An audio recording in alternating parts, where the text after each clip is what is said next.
नमस्कार दोस्तों, आपका आपके यूट्यूब चैनल पर स्वागत है। आज हम बात करेंगे रोहन नाम के एक लड़के की, जो लगभग 25 साल का था और उस हाल ही में उसे एक अच्छी नौकरी मिली थी। सब कुछ सही चल रहा था, लेकिन जैसे ही उसको सैलरी मिलने लगी, उसने सोचा अब ज़िंदगी मज़े से चलने वाली है, अब सपने पूरे करने का टाइम आ गया है। उसने नए नए कपड़े खरीदे, दोस्तों के साथ पार्टी की और फिर वही फैसला लिया जो सबसे बड़ा होता है, गाड़ी और घर। वो समझता था कि ये सब उसके लिए ज़रूरी है ताकि वह अपनी लाइफ को और बेहतर बना सके। तो सबसे पहले उसने एक शानदार कार खरीदने का मन बनाया। यार ये तो ज़रूरी है, उसने सोचा। उसके दिमाग में बस एक ही ख्याल था, दूसरों के सामने दिखावा करना। उसने कार ली, लेकिन ईएमआई पर। अब ईएमआई का मतलब उसे पूरी ज़िंदगी समझ आने वाला था। फिर रोहन ने एक छोटा सा फ्लैट ले लिया कि उसने सोचा कि क्यों ना शहर में अपना घर भी हो। उस समय उसे लगा कि वो सब सही कर रहा है, यही ज़िंदगी की ज़रूरतें होती है। लेकिन उस वक्त उसे पता नहीं था कि ये सबसे बड़ा फंसने वाला जाल बनने जा रहा है। कुछ महीनों के बाद जब उसने पहली ईएमआई चुकाई, तो उसे समझ आया कि उसे हर महीने कितनी बड़ी राशि चुकानी है। ये तो बहुत है, उसने सोचा। लेकिन अब पीछे लौटने का कोई रास्ता नहीं था, क्योंकि गाड़ी और घर वो ले चुका था।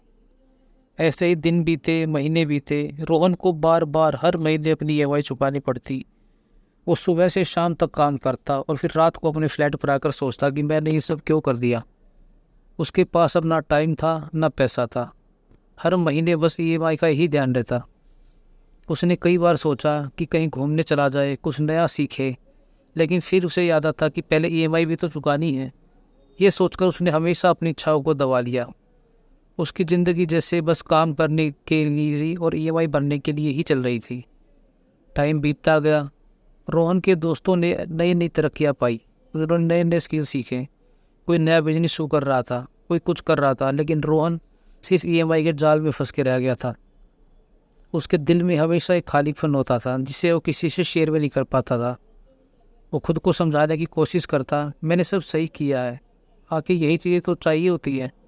लेकिन उसकी आत्मा उससे चिढ़ा रही थी। एक दिन उसने अपने दोस्त मोहन को बुलाया, कहा यार कहीं चलते हैं, घूमने चलें। लेकिन फिर उसने अपना मन छोड़ दिया कि नहीं, कोई फ़ायदा नहीं है।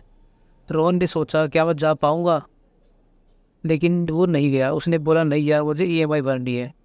मोहन ने उसे देखा और बोला, क्या तुम हमेशा इसी जंजाल में फंसे रहोगे? ज़िंदगी सिर्फ काम करने के लिए नहीं है रोहन। इस बात पर रोहन बहुत सोचने लग गया, लेकिन वो अपने सपनों को छोड़ नहीं पा रहा था। कुछ साल बाद जब रोहन की उम्र 30 साल हो गई, तो उसे समझ आया कि उसने अपनी ज़िंदगी का सबसे बड़ा हिस्सा जो उसने कमाया था ईएमआई में ही दे दिया है। वो हमेशा दूसरों को फिर यही कहने लगा, यार कभी भविष्य की कमाई को ना किसी चीज़ में मत लगाना। चाहे बहुत लेट ले हो या थोड़ा थोड़ा करके ले हो, लेकिन ज़िंदगी जीनी चाहिए। रोहन के दिल में पछतावा था, लेकिन अब उसे समझ आ रहा था कि टाइम और पैसे की वैल्यू क्या है, अहमियत क्या है। उसने अपने दोस्त को बताया, यार हर चीज़ धीरे धीरे ही करना सही है। जब सही समय आएगा तब सही फैसले खुद हो जाते हैं। फिर रोहन ने सोचा अब मुझे कुछ बदलाव करने की ज़रूरत है, मैं ऐसे ही अपनी ज़िंदगी नहीं काट सकता। अब वो काम के साथ साथ अपने शौक भी पूरे करने लग गया। कभी वो दोस्तों के साथ कहीं आसपास घूमने चला जाता, कभी कुछ नया सीखने की कोशिश करता। रोहन ने समझ लिया था कि ज़िंदगी में खुशी पैसे और चीज़ों में नहीं, बल्कि एक्सपीरियंसेस में है, अनुभव में है। अब वो अपने फ्लैट में बैठकर सोचता कि हाँ मैंने सीख किया नहीं किया वो अलग बात है, लेकिन वो अब ये जान चुका था कि जीवन में संतुलन बहुत ज़रूरी है। अब जब कोई नया दोस्त रोहन से सलाह लेने आता, तो उसे अपने अनुभव बताता और कहता, भाई मेहनत करो, लेकिन ज़िंदगी को सिर्फ ईएमआई भरने में मत लगा देना। सही टाइम पर फैसले लो और खुद भी जियो। वो समझ गया था कि कभी कभी दिली चाल चलना ही बेहतर होता है। अगर तुम अपने पैसों को सही तरीके से खर्च करोगे तो ज़िंदगी में खुशी भी मिलेगी और शांति भी। समय के साथ रोहन ने अपनी ज़िंदगी को एक नई दिशा में मोड़ दिया। अब वो न सिर्फ काम करता था, बल्कि ज़िंदगी का मजा भी ले रहा था। उसने सीखा कि चीज़ें ज़रूरी है, उन्हें धीरे धीरे हासिल करना चाहिए।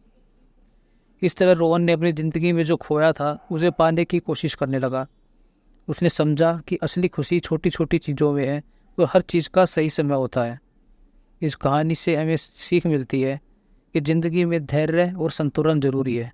अगर तुम सही समय पर नए फैसले लोगे तो ज़िंदगी तुम्हें खूबसूरत नहीं लग पाएगी, अब रोज़ हमारी कहानी सुनने के लिए अभी हमारे चैनल को सब्सक्राइब कर लें। तो कल फिर मिलते हैं एक नई कहानी के साथ। धन्यवाद।